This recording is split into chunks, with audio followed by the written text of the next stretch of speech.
আমার আফসোস আর দুঃখ হচ্ছে যে আলাউদ্দিন জিহাদি এ তো আমি এটা ধুলকা ফুল মনে করি, ওই রকম একটা ছেলে আজ আমাদের স্টেজে এসে বসে মাসলাকে আলা হাজরতকে আলাদা করে দিচ্ছে আর হানাফি মাযহাবকে আলাদা করে দিয়ে দিচ্ছে। আরে হানাফি মাযহাব কাকে বলে আলাউদ্দিন জিহাদি কি করে জানবে? ও তো সৈয়দ আহমদ রায়বরেলির ফলোয়ার। সৈয়দ আহমদ রায়বরেলি সম্পর্কে আমার এই পুস্তক পড়ুন, সেই মহানায়ককে সৈয়দ আহমদ রায়বরেলি অখণ্ড ভারতে ব্রিটিশ পিরিয়ডে সর্বপ্রথম ওয়াহাবিয়াতের বীজ বপন করেছে। এ আমার কথা নয়। আপনি মাধ্যমিক থেকে নিয়ে আর ডিগ্রি কোর্স পর্যন্ত ভারতের যত ইতিহাস আছে আপনি পড়ুন, ক্লাসিক্যাল কিতাব পড়ুন, সেখানে সৈয়দ আহমদের কথা বলা হয়েছে যে ওয়াহাবিয়াতের বীজ বপনকারী। আর আমার এই কিতাবের মধ্যে কোন ইতিহাসের কত পৃষ্ঠায় বলা হয়েছে আমি সেখানে লিখে দিয়ে দিছি। এই সৈয়দ আহমদকে যে শহীদ বলে সেটা গোমরাহ পথভ্রষ্ট। সৈয়দ আহমদ সম্পর্কেও যদি জানতে চায় তা আমার লেখা এই দেখেন, এই কিতাবটা পড়তে হবে, তবে বুঝতে পারবে। আলাউদ্দিন জিহাদির কাছে এই কিতাব আমি পৌঁছে দিছি। যদি লজ্জা থাকতো, সবে তো তওবা করেছে, শুনেছেন? আমি তো জানি না, এই সবে আমি শুনলাম, আমার ছেলেরা দেখাচ্ছে আমাকে। আলাউদ্দিন জিহাদি নিজের পীরের দরবার থেকে বাংলাদেশে 18টি দরবারে থাকতো, ওই পীরেদের গোলামি করতো। তা আলাউদ্দিন জিহাদি পরিষ্কার বলে দিল, আজ থেকে আমি ওদের সঙ্গে থেকে সম্পর্ক ছিন্ন করলাম, আমি আর কোনোদিন থাকবো না, এখানে শিরকে বেদাত হচ্ছে ইত্যাদি ইত্যাদি বলে সেখান থেকে সবে সরে এসেছে। কিন্তু সরে আসলে কি হবে? সরে এসে তোমার ঠাঁই কোথা? এখন ওই পয়েন্টে থাকলে হবে না, 0 পয়েন্টে থাকলে হবে না। আবু হানিফা রহমাতুল্লাহ আলাইহির যদি মাযহাব জানতে চাও তো মাসলাকে আলা হযরতকে ভালো করে চেনো। অখণ্ড ভারতের বুকে একমাত্র মাসলাকে আলা হযরত ছাড়া যারা আছে সব সৈয়দ আহমদ রায়বরেলির ফসল। আহলে হাদিসরা হচ্ছে কার ফসল? সৈয়দ আহমদ রায়বরেলির ফসল। জামাত ইসলাম হচ্ছে রায়বরেলির ফসল। দেওবন্দিরা হচ্ছে রায়বরেলির ফসল। তবলিগি জামাত রায়বরেলির ফসল। জমিয়ত উলামায়ে হিন্দ রায়বরেলির ফসল। অতএব এই সমস্ত ফসল যা আছে এরাই তো সব মিলাদের, কিয়ামের, পরুষের, ফাতেহার সমস্ত জায়গাতে বিরোধিতা করা বেড়াচ্ছে। তা আলা হযরত যাবে, আলাউদ্দিন জিহাদি যাবে কোথা? রাস্তা একটা খোলা আছে, মাসলাকে আলা হযরত মেনে নাও, তাহলে তুমি হানাফি মাযহাব পাবে। অন্যথায় তোমার গোমরাহির গভীরে যেমন ছিলে তেমন তোমার ডুবে থাকতে হবে। ভাইয়েরা, এই যে কথাগুলো আমি বলছি না, এগুলো কেবল এখানে আপনাদের পেয়ে বলছি না, আমার এই বই যদি পড়েন না তা আপনারা তাজ্জব হয়ে যাবেন। আলহামদুলিল্লাহ, এটা আপনাদের দোয়ায়। আর আমার যারা বুজুর্গ, যাদের পায়ের তলে আমি চলাফেরা করি, তাদের নেক নজরে পশ্চিম বাংলায় সর্বপ্রথম যদি কেতাবি আকারে কেউ যদি বের করে থাকে তা সেটা হচ্ছে আলহামদুলিল্লাহ এই মৌলভী সাহেবের হাতে যা দেখতেছেন। কেউ আমার দেখাক স্বতন্ত্র কেতাব কোথাও। আলা হযরতের উপর 3খানা কেতাব লিখেছি, আর আমার জীবনের সমস্ত শ্রম হচ্ছে মাসলাকে আলা হযরতের জন্য। আমি সর্বপ্রথম আমার জীবনের যে প্রথম পত্রিকা বের করেছি ইমাম আহমদ রেজা। কেন বের করেছিলাম?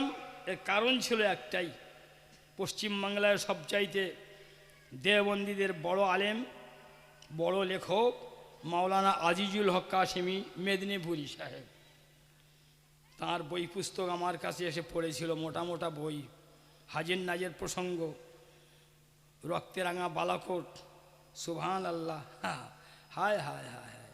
আমার আলা হযরতকে দেখতে পাচ্ছি ব্রিটিশ সরকারের দালাল করে রেখে দিচ্ছে। কথা বলেন তো। তা আমি সেই দিন থেকে আমার জীবনের আমি আলা হযরতের উপরে যত ইলজাম আছে সেইগুলোকে খণ্ডন করার জন্য আমার জীবনের প্রথম পত্রিকা বার হয়েছিল ইমাম আহমদ রেজা। এই পত্রিকা অনেক বছর চলেছে। সেই পত্রিকার উপরে আমার ছিল লেখা বড় তলোয়ার ছাপানো, বাতিলের গর্দানে উলঙ্গ তলোয়ার, তাতে আমার চ্যালেঞ্জ করা ছিল। আর সেখানে পরিষ্কার বলা আছে বাংলার বাতিল ফিরকা ফুরফুরা। ব্রাদারান ইসলাম, এই সৈয়দ আহমদ রায়বেরেলভী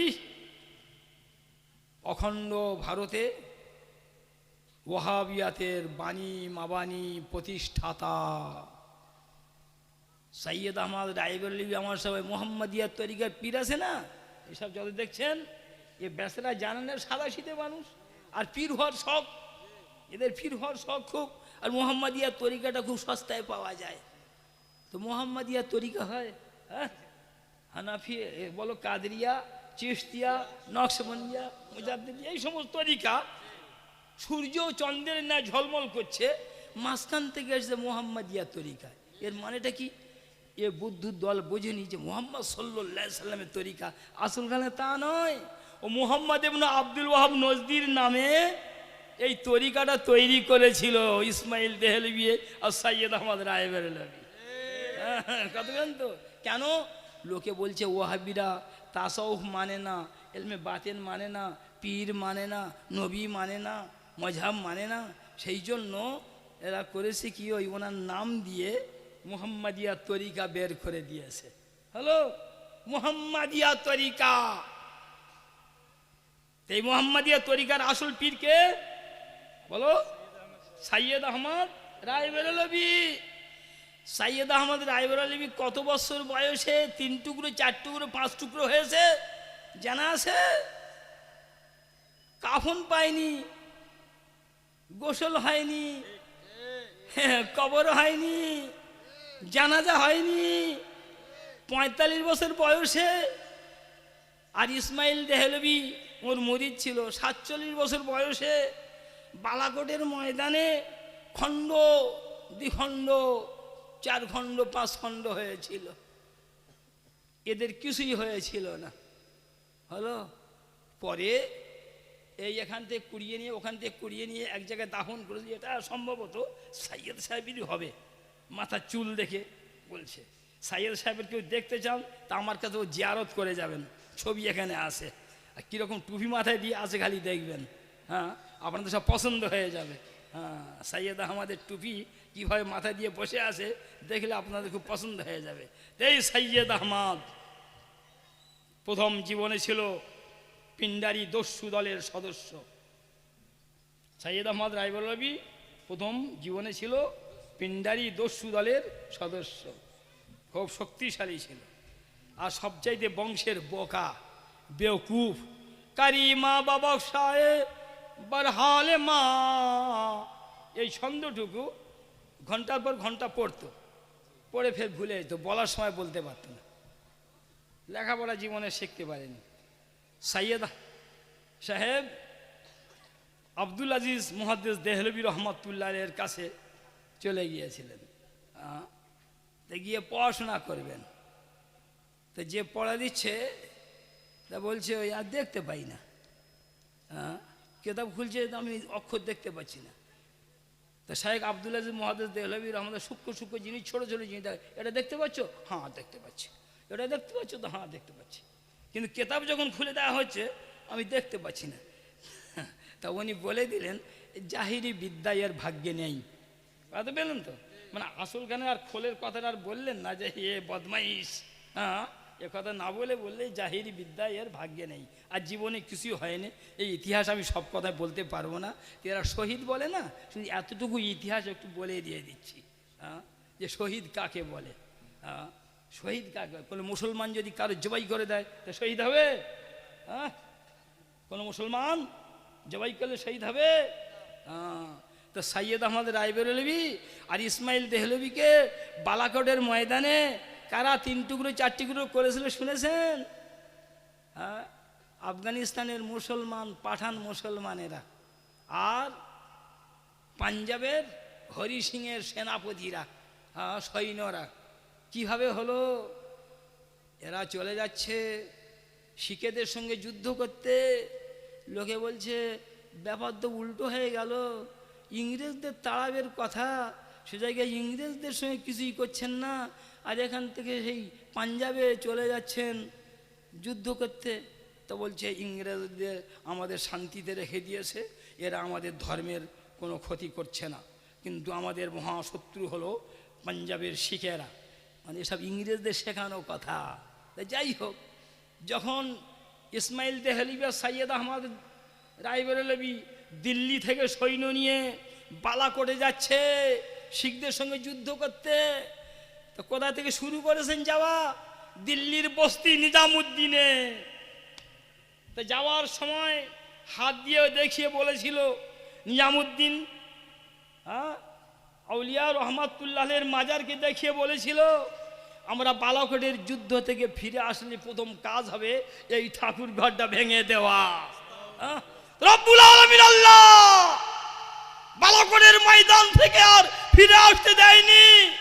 3 টুকরো 4 টুকরো 5 টুকরো করে সেইখানে গোসল পায়নি, কাফন পায়নি, আর জানাজা হয়নি, কাফন পায়নি। এটাই হয় যারা আউলিয়াদের দুশ্মন হয় তাদেরই। কিন্তু আজ তরিকা করে রেখে দিয়েছে, এগুলো জানে না। আলাউদ্দিন জিহাদি, আমি তো বলিছি আমার কথা বললে তোমার কষ্ট হয়ে যাবে, যাও বেল্লির মার্কাতে যাও, নয় আশরাফিয়াতে যাও, গিয়ে বলে দিয়ে দাও যে হানাফি মাযহাব কি আর আলা হযরত মাসলাক আলা হযরত কি, তাহলে বুঝতে পারবে। আচ্ছা, এরা কি বলে যুদ্ধ করতে গিয়েছিল? এরা এই কথাই বলে গিয়েছিল, যারা দেশ যদি স্বাধীন হয়, কেউ যদি সেকুলারিস্ট যদি করতে চায় শহীদ হবে? ধর্ম নিরপেক্ষ রাষ্ট্র কায়েম করলে শহীদ হবে? হবে না। তো সৈয়দ আহমদ রায়বেরেলভি কথা বলেছিল, ইসমাইল দেহলভিদের কথা এটাই ছিল, আমরা চাই বিদেশি শত্রুদের দেশ থেকে বিতাড়িত করব, ইংরেজদের বিদেশি শত্রুদের দেশ থেকে বিতাড়িত করব, এটাই হচ্ছে আমাদের মেন উদ্দেশ্য। তারপরে দেশ যদি স্বাধীন হয়ে যায়, কাদের হবে? তা বলছে ও হিন্দুর হতে পারে, মুসলমানের হতে পারে, অথবা উভয়ের হতে পারে, যারা যোগ্যতা অর্জন করবে তারাই শাসন করবে। তাহলে এটা অ্যাজ ফর মুসলিম দেশের জন্য হলো না। অতএব যদি সৈয়দ আহমদকে 1 মিনিটের জন্য মানা হয়, ইসমাইল দেহলভিকে মানা যদি হয়, কিন্তু তারা শহীদ নয়, শহীদ নয়। আবার কিভাবে হচ্ছে খালি সেটা দেখেন। যখন সীমান্ত প্রদেশে চলে গিয়েছিল আফগানিস্তানে, তা আফগানিস্তান পূর্ণ হানাফি দেশ, এরা গিয়ে পীর সেজেছে, পীর। আর লোক তো পীর মানে একটু অভ্যাস আছে, দেখছে ও শিখেরা হচ্ছে আমাদের চরম দুশ্মন, যুগ যুগ থেকে মুসলমানদের অত্যাচার করে, এই তো আমরা দিল্লি থেকে বড় আমরা ভালো নেতা পেয়ে গেছি, তা সাইয়েদের হাতে মুরিদ হতে সব আরম্ভ হয়েছে হাজারে হাজার। পরে দেখছে লা হাওলা ওয়ালা কুওয়াতা ইল্লা বিল্লাহ, এসব তো ওহাবি। আমরা কি করলাম? এরা তখন শাসন আরম্ভ করে দিয়েছে যে সাইয়েদের হাতে মুরিদ না হবে তাকে ধরে নিয়ে এসে অনেক নির্যাতন আমার এই বইতে পেয়ে যাবেন, ব্রাদার ইসলাম। ওই সময় সর্দার পায়েন্দা খান বাধ্য হয়ে চিন্তা করে দেখেছেন, প্রাণের শত্রু অপেক্ষা ইমানের শত্রু বেশি খাতারনাক, ভয়াবহ। শিখেরা তো হচ্ছে আমাদের প্রাণের শত্রু, আর এ 2 শয়তান তো দেখতে পাচ্ছি আমাদের ইমানের শত্রু। অথচ মুসলমানদের সঙ্গে শিখেদের যুগ যুগ থেকে লড়াই হয়। বাধ্য হয়ে সর্দার পায়েন্দা খান চিঠি লিখল পাঞ্জাবের রাজা হরি সিংয়ের কাছে, যে দিল্লি থেকে 2 জন এসে আমাদের দেশকে ছিনিয়ে নিচ্ছে, আমাদের অত্যাচার করছে, আমরা আপনার সাহায্য চাই। তো হরি সিং উত্তর দিয়েছিল, আপনাদের প্রতি আমাদের কিসের বিশ্বাস আছে যে আমরা সাহায্য করব? তবে আমরা সাহায্য করতে প্রস্তুত। যুদ্ধ চলাকালীন আপনার পুত্রকে যদি আমার রাজধানীতে যদি বন্ধক রেখে দেন, তাহলে আমরা সৈন্য পাঠাবো, যুদ্ধ করব। হলো? তা সর্দার পায়েন্দা খান ইমানের জন্য নিজের পুত্রকে পর্যন্ত হরি সিংয়ের রাজ দরবারে রেখে দিয়েছিল। তাই ওখান থেকে পাঞ্জাব থেকে সৈন্য আসে, আর পাঠান তো আসে। এই দুই সৈন্য যৌথভাবে আক্রমণ করে এদের ওই 3 খণ্ড 4 খণ্ড করে দিয়ে দিয়েছে। এদের দাফন কাফন কিছু হয়নি। এখান থেকে কুড়িয়ে নিয়ে এক জায়গায় দাফন করেছিল। পরে 6-8 জন শিখ দেখছে যে না, পরে মুসলমানরা তো পুজো আরম্ভ করে দিবে, রাখা হবে না বলে রাতে ফের কবর খুঁড়ে ফেলে কান্নার নদীতে সব ফেলে দিয়েছিল। এই হচ্ছে এদের ইতিহাস। আলাউদ্দিন, তুমি তো এখন এক দরবার থেকে তো বিতাড়িত হয়েছো, এখনো পর্যন্ত সময় আছে। আমি জোর গলায় বলছি, তুমি ভাবনা চিন্তা করো। মসলাকে আলা হযরত আমার কাছ থেকে বুঝে নিলে তোমার কষ্ট হবে। তুমি যদি চাও তুমি আমার সঙ্গে যোগাযোগ করো, আমি তোমাকে নিয়ে বেরেলির মার্কাজে যাচ্ছি, আমি তোমাকে নিয়ে আশরাফিয়ায় যাচ্ছি, যাদের কাছে আমার কোনো দাম নেই। কেন? আলহামদুলিল্লাহ, আমার হিন্দুস্তানের সরতাজ আলেম যত বেরেলির মার্কাজ আশরাফিয়া সব রয়েছে, আমরা তাদের গোলামি করে চলতেছি, গোলামদের গোলামি করে চলছি। আমার কাছে বুঝলে তোমার কষ্ট হবে, সেই জন্য আমার সঙ্গে তুমি হও, আমি তোমাকে নিয়ে যাব। সেখানে প্রশ্ন হবে এই যে মসলাকে আলা হযরত আর হানাফি মাযহাবের মধ্যে পার্থক্য কি আছে। দেখবে যে হানাফি মাযহাবের অপর নাম হলো মসলাকে আলা হযরত। কেন? দেওবন্দিরা বলে আমরা হানাফি, বলে না? তাবলীগী জামাত বলে আমরা হানাফি, জমিয়ত উলামায়ে হিন্দ বলছে আমরা হানাফি। পার্থক্য কি করে হবে? পার্থক্য হবে এই সময় যারা মসলাকে আলা হযরত মেনে হানাফি হবে, তারাই হবে প্রকৃত হানাফি।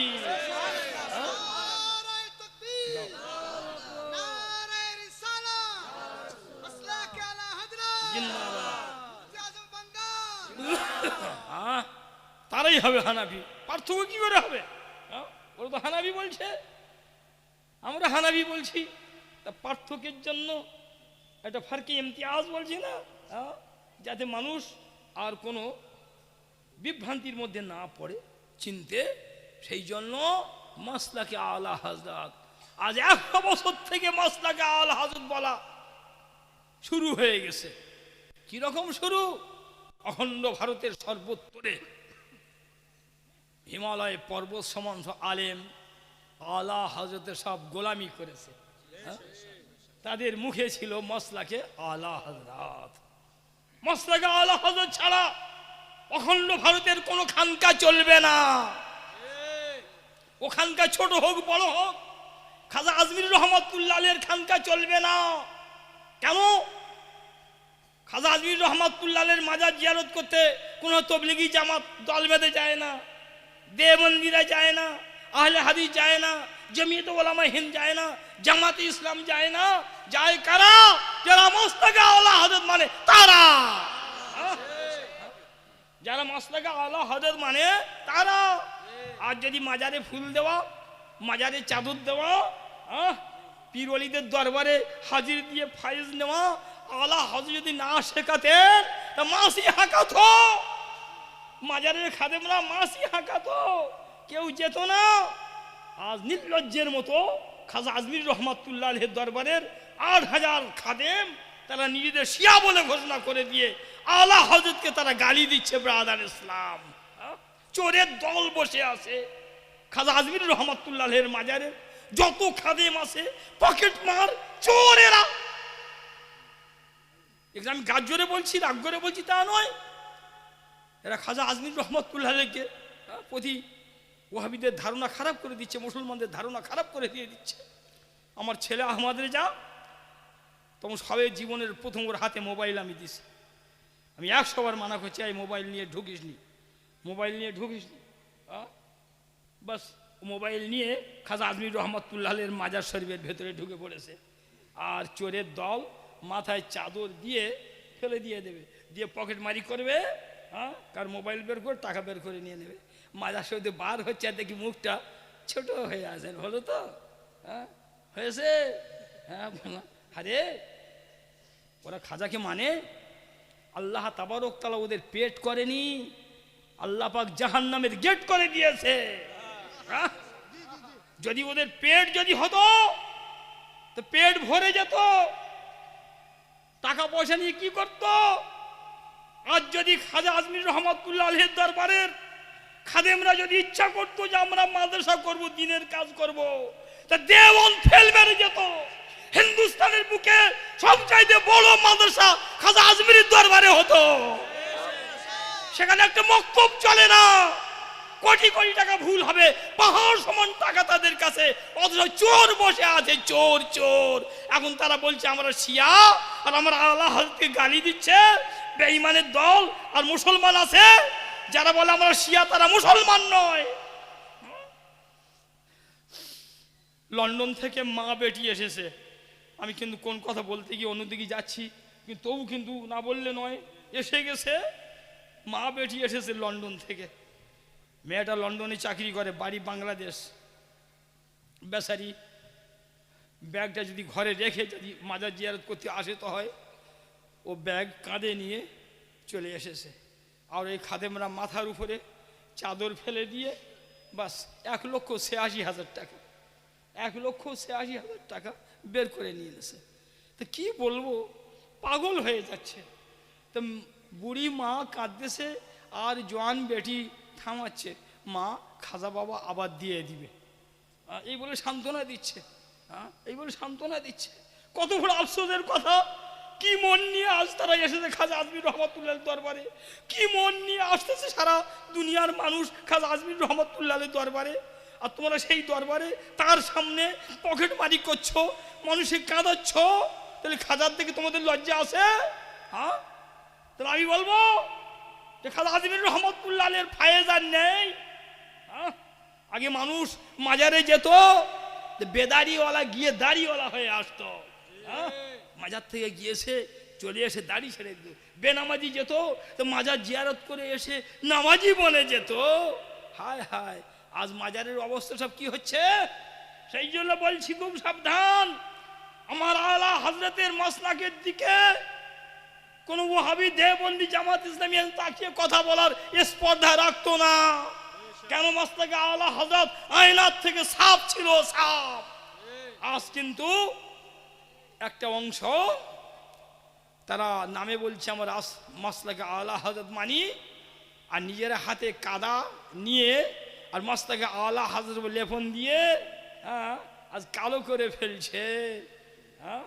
আজকের মাসলাকে আলা হযরতের দিকে ওয়াহাবি দেওবন্দি শুধু কথা বলছে না, তারা নাকের ওর আঙ্গুল দিয়ে দেখিয়ে দিচ্ছে সেজদা হয় না, কবরে সেজদা হয় না। ও কি হচ্ছে, তুমি না করতে পারবে?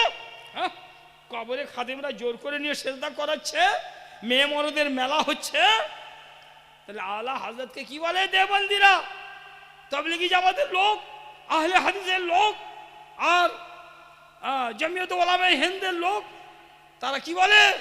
যে আহমদ ইজা খান একজন বেদাতি, কবর সেজদা জায়েজ বলে। হ্যাঁ, চলো নাউজিবুল্লাহ বলো না, হাকিকত ফের শুনে রাখো।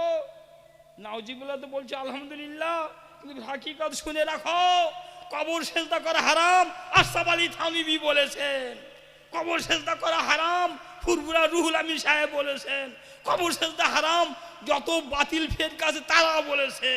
আর আমার আলা হযরত তিনি বলেছেন কবর সেজদা হারাম, বলার সঙ্গে সঙ্গে 40টা হাদিস এনেছেন। 150 আইম্মায়ে দ্বীনদের উক্তি এনে দিয়েছেন, কোরআনের আয়াত এনেছেন, তাফসীর এনেছেন, স্বতন্ত্র কিতাব লিখেছেন। আর জুবদাতুজ জাকিয়া লে সিদ্দাতুত তাহিয়া, এই কিতাবের মধ্যে পরিষ্কার করে দিয়ে দিয়েছেন 40টা হাদিস এনে। কেউ কবর যদি সেজদা করে সম্মানার্থে তো হারাম হবে, আর যদি ইবাদতের উদ্দেশ্য হয় তো কাফের মুশরিক হবে। দেখাও দেওবন্দি আশরাফ আলী থানভীর একখানা কিতাব যার মধ্যে 10টা হাদিস আমি দেখব। দেখাও ফরমুলাপন্থী তোমাদের মৌলবীদের একটা কিতাব দেখাও যার মধ্যে কবর সেজদা হারাম বলেছে আর 10টা হাদিস দেখাতে পেরেছে। আলহামদুলিল্লাহ, আমার আহমদ রাজা খান ফাজেলে বেরলভী আলাইহি রহমত ও রেদওয়ান কেবল হারাম বলেননি, হারাম প্রমাণ করিয়ে দিয়েছেন 40টা হাদিস দিয়ে। আবার ফের তিনি সেজদা করার কথা বলেন না, লানাতুল্লাহে আলাল কাযিবিন, মিথ্যাবাদীদের উপরে আল্লাহ তাবারক তাআলার অভিসম্পাত লানত।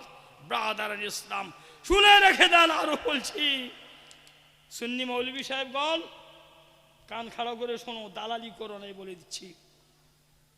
তোমরা মাজারে কোন লজ্জায় গিয়ে জলসা করে আসছো? কোন লজ্জায় তোমরা মাজারে মাজারে যাচ্ছ জলসা করতে? পশ্চিম বাংলায় একমাত্র কাগজ কলম, যেটা দৈনিক কাগজ, এই কাগজের পরিচালকগণ সব আহলে হাদিস। এরা কবর কে এরা আদৌ কোনোদিন এরা সমর্থন করে না। হানাফি মজহাবদের বেদাতি বলে, আর বেরলভী জামাতের দিকে লক্ষ্য করে লাহাউলা যা না তাই বলে। কিন্তু কলম কাগজ খুললে তাতে কি লেখা থাকছে? অমুক মাজারে না অমুক মাজার উৎসব, কখনো লিখছে যে মাজার মেলা, উরুস মেলা, উরুস মেলা, উরুস উৎসব। আর এরা মনে করছে আমাদের উরুসের কথা প্রচার হয়ে যাচ্ছে কলম পত্রিকাতে। এদের লজ্জা লাগলো না যে তোমার উরুস শরীফটাকে এখন উরুস মেলা বলে লিখছে? টাকা নিচ্ছে তোমার কাছ থেকে আর প্রচার করে দিচ্ছে মেলা বলে, ঘৃণা ধরিয়ে দিচ্ছে মানুষকে।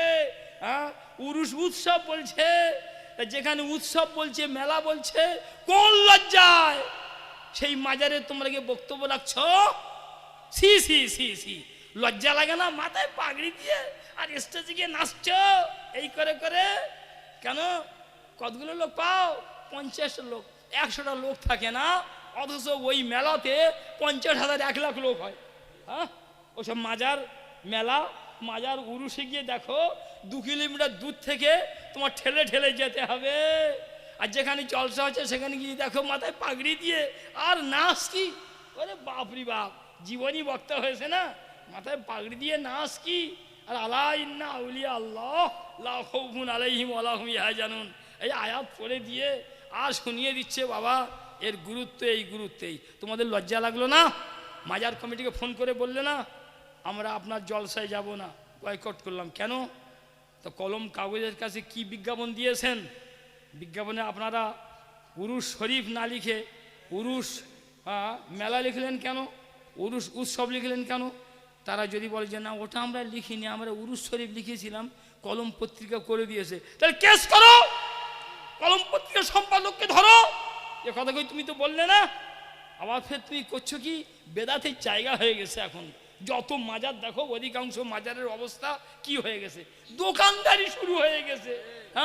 দোকানদারি। আমি এবারে দিনাজপুরতে আসার সময় আলাউল হক পাণ্ডবী রহমাতুল্লাহের মাজারে জিয়ারত করে, হায় হায় হায়, শিবলিঙ্গ তৈরি করছে মাজারের বাইরে, কেন? যাতে অমুসলিমরা এসে এতে পূজা টুজা দেবে, শিবলিঙ্গ তৈরি। আমরা এটা হচ্ছে কেন? তাই এখন সব আসে অমুসলিমরা আসে, ও কি করছে?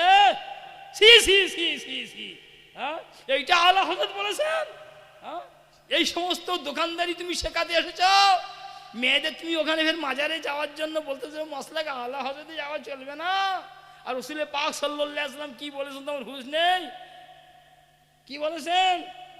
লানাল্লাহু আলা জাওয়ারাতিল কুবুর, যে সমস্ত মহিলা মাজার জিয়ারত করে যায় তাদের উপর আল্লাহ পাকের অভিশাপ। এটা মোস্তফার হাদিস আর হানাফি মাযহাবের সর্বসম্মতিক্রমে রায় আমি তো পড়ে দিলাম। আল ফিকহু আলাল মাযহাবিল আরবা, কার ঘরে কিতাব আছে বের করো, সেখানে আমি যে কোটেশন দিয়েছি এই কোটেশন মিথ্যা বলে কেউ প্রমাণ করো। আর তা যদি না হয় তো কোন লজ্জায় আমার আলা হযরত ওই হাদিসগুলো এনে দিয়েছেন। আমার আলা হযরত হানাফি মাযহাবের মসলাগুলি এক জায়গায় করে দিয়ে দিয়েছেন। এরই নাম হচ্ছে মসলাকে আলা হযরত। আলা হযরতকে ঠুনকো মনে করে নিয়েছো? রাসূল পাক সাল্লাল্লাহু আলাইহি ওয়াসাল্লাম বলেছেন ইন্নাল্লাহা ইয়াবাসু লিহাজিল উম্মাত আলা রাসে কুল্লে সানাতিন মাই ইউজাদ্দিদু লাহা দীনাহা। আল্লাহ পাক 100 বছর পরে পরে একজনকে পাঠাবেন। কি করবেন? মোস্তফার দিনকে রিনিউ করবেন, নতুন করে সাজাবেন। এক মুজাদ্দিদের পরে আরেক মুজাদ্দিদ আসতে 100 বছরের ভিতরে ও হাবি পয়দা হবে, দেওবন্দি পয়দা হবে, তবলিগ জামাত পয়দা হবে, যত বাতিল ফেরকা পয়দা হবে, আর তারা মোস্তফার নাম দিয়ে নামাজের দাওয়াত দিয়ে আসবে আর বলবে আমাদের হাতের লাঠিটা কুকুর মারার কাজে আসে, কিন্তু মুহাম্মদ সাল্লাল্লাহু আলাইহি ওয়াসাল্লাম তারা অতটুকু কাজ হবে না। নাউযুবিল্লাহ, নাউযুবিল্লাহ। ফের এই দিনকে নতুন করে সাজানোর জন্য 100 বছর পরে পরে একজনকে আল্লাহ পাক পাঠিয়ে দিয়ে দেন, যে বাতিলের সামনে সিনাকে শক্ত করে দিয়ে দাঁড়িয়ে যাবে। বিএসএফ কাকে বলে? বর্ডার সিকিউরিটি ফোর্স, তাই না?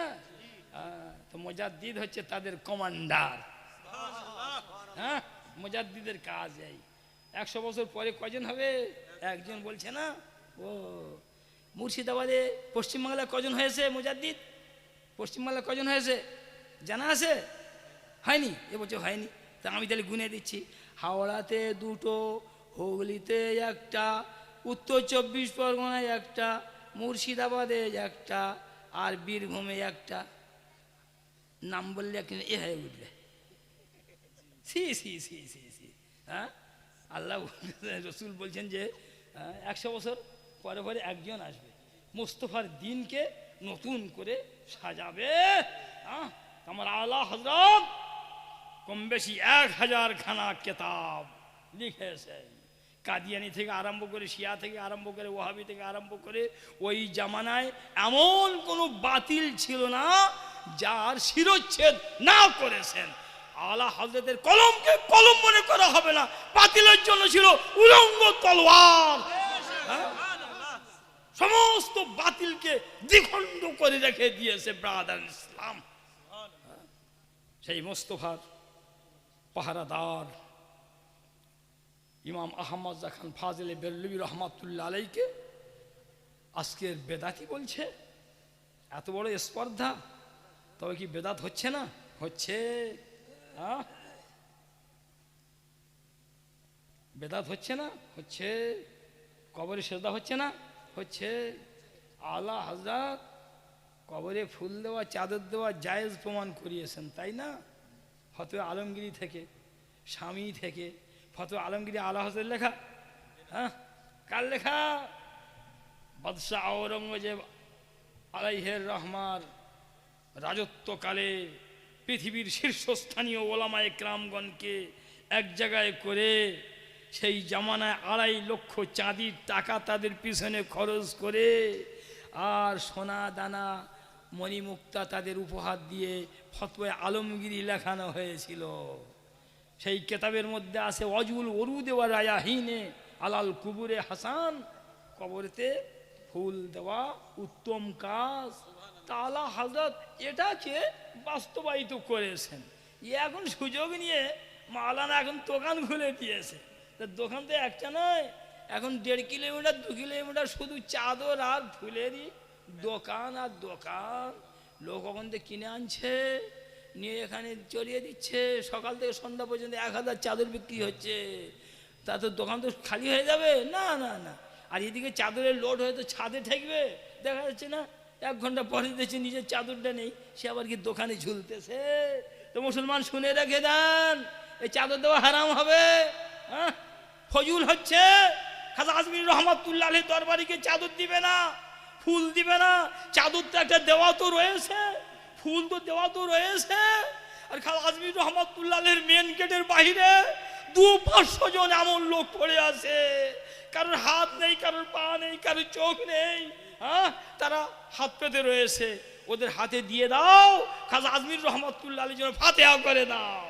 তাহলে খাজা আজমির রহমাতুল্লাহ আলাইহির রুহানিয়াত তোমাদের প্রতি খুশ হয়ে যাবে, খুশ হয়ে যাবে। খবরদার ওই হাঁড়িতে টাকা দিবে না। শিয়া হয়ে গেছে, শিয়া হয়ে গেছে। আলহামদুলিল্লাহ, আমি মিশরে 2বার গেছি। আই মাওলানা এখন বসে আছে, মিশর থেকে পড়ে এসেছে, ও ভালোভাবেই জানছে। আম্বিয়া ইকরামদের পর্যন্ত রওজা পাক রাস্তাঘাটে পড়ে আছে। হযরত সালেহ আলাইহিস সালামের মাজার একটা রাস্তায়, কোনো চাদর তো ফুল কিছুই নেই, ঘর নেই, বাড়ি, শুধু এতটুকু একটা বোর্ড দেওয়া আছে হযরত সালেহ আলাইহিস সালাম। হারুন আলাইহিস সালামের মাজার এতটুকু ঘরের মধ্যে আছে, একটা চাদর নেই, কিছুই নেই, এমনি পড়েই আছে। বড় বড় আইম্মায়ে দ্বীনদের সব পড়েই আছে। ইবনে হজর আসকালী রহমাতুল্লাহ আলাই হিমালয় পর্বত সমান টানিয়ে এলেন, একটা ঘরের ছাঁচিতে পড়ে আছে। ব্রাদারান ইসলাম এইসব জায়গায়, সেখান তো এসব নেই। আলহামদুলিল্লাহ, এখন 1 মাস হয়নি আমি বাগদাদ থেকে ঘুরে এলাম। হ্যাঁ, যে সেখানে কই চাদর আর ফুলের তো কই দোকান নেই, একটাও চাদর ফুলের দোকান নেই।